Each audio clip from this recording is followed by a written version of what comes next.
Tudo bom, pessoal? Meu nome é Moisés, sou aluno do curso de Engenharia de Telecomunicações da Universidade de Pernambuco, UPE, e integrante da Lattes, Liga Acadêmica de Tecnologia e Inovação em Saúde. E hoje, dando continuidade às nossas temáticas semanais, a gente vai falar um pouco sobre oxímetros de pulso, como forma de despertar um pouco mais o interesse na área de saúde e tecnologia. Então, pessoal, oxímetros de pulso são, na verdade, dispositivos capazes de verificar a saturação de oxigênio no sangue de um paciente utilizando espectrofotometria, ou seja, a análise do espectro de luz incidente sobre, no nosso caso, o sangue. São dispositivos que existem desde 1970, tendo sido o primeiro criado pela HP. E como vocês podem observar nas imagens, são dispositivos que incidem justamente sobre as extremidades. O primeiro foi criado incidindo luz através do lóbulo da orelha do paciente e hoje utiliza-se bastante o oxímetro de pulso na ponta dos dedos. Os fundamentos para o funcionamento do oxímetro de pulso passam pela absorção de luz por parte da oxihemoglobina e da desoxihemoglobina. A oxihemoglobina é a hemoglobina já associada com o oxigênio, que vai ser capaz de absorver mais radiação do espectro do infravermelho, enquanto que a desoxihemoglobina vai absorver mais do espectro do vermelho, ou seja, a oxihemoglobina absorve mais infravermelho e reflete mais radiação do vermelho, e a desoxihemoglobina ela absorve mais do espectro vermelho e reflete mais do infravermelho, sendo que essa absorção ela gera pulsos, e esses pulsos são relacionados com o volume de sangue oxigenado. Essa informação, esses pulsos eles vão ser analisados e vão ser compreendidos através da lei de Beer-Lambert, que consegue associar a intensidade da luz transmitida com a intensidade da luz incidente, por meio de uma relação que perpassa pela distância percorrida pela luz, a concentração do fluido, no caso o sangue, e um coeficiente de extinção que é retirado de gráficos que fazem análise das quantidades envolvidas em relação aos comprimentos de onda incidentes. Como a gente pode ver no gráfico, onde no espectro do vermelho a oxihemoglobina ela vai absorver mais do infra e refletir mais do vermelho, enquanto que a desoxihemoglobina vai fazer o processo inverso.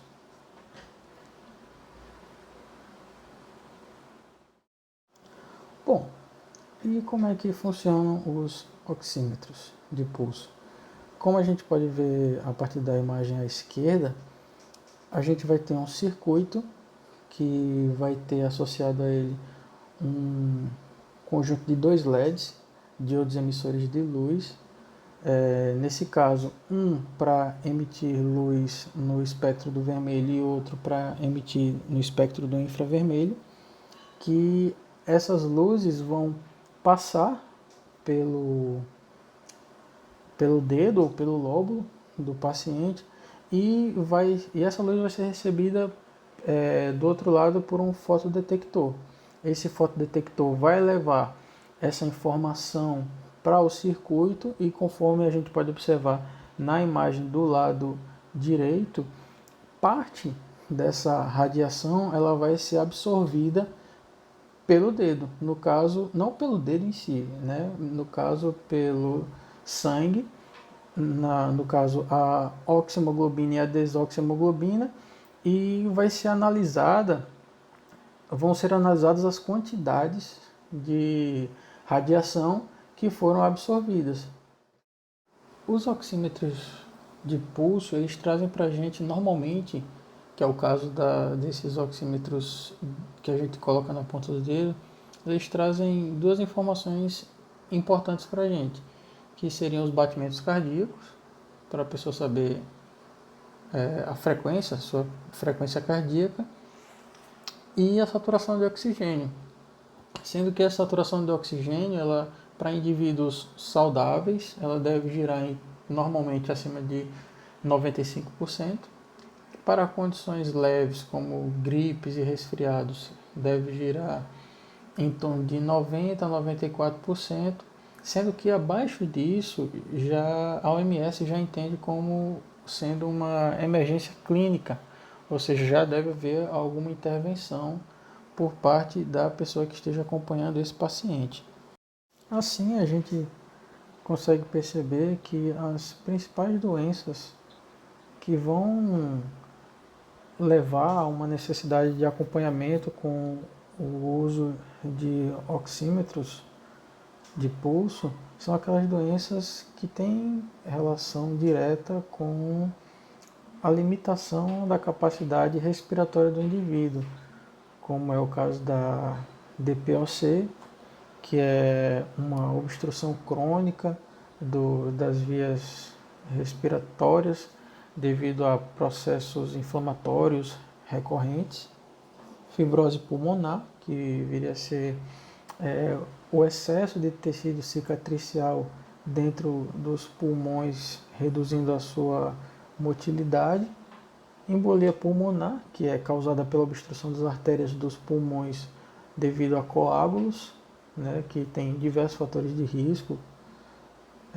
câncer de pulmão, insuficiência respiratória e o tão conhecido, tão falado e famigerado Covid-19, né, que como foi bem difundido e bem batido por todos os meios recentemente, a gente sabe que o Covid ele reduz significativamente a capacidade respiratória de um indivíduo e muitas vezes o paciente ele precisa de suporte de ventilação com ventiladores mecânicos para que ele possa compensar a sua incapacidade respiratória. No entanto, não é sempre que a gente vai poder utilizar o oxímetro de pulso. Há situações nas quais a gente não pode utilizar. Quais seriam essas situações?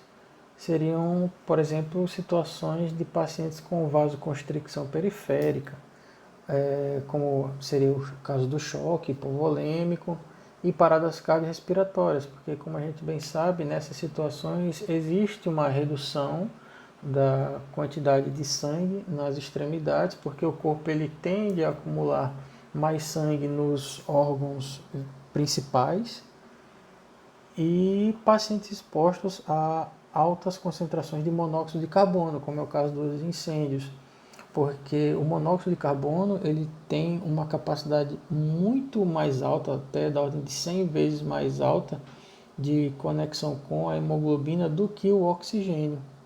Então, para esses casos, não seria indicado se utilizar métodos não invasivos, como é o caso do oxímetro de pulso, e sim métodos invasivos, já ir partindo para o método da gasometria. Então é isso, pessoal. Obrigado. Até breve. Nós da Lattes agradecemos a você, se já tiver chegado até aqui. Valeu e até a próxima.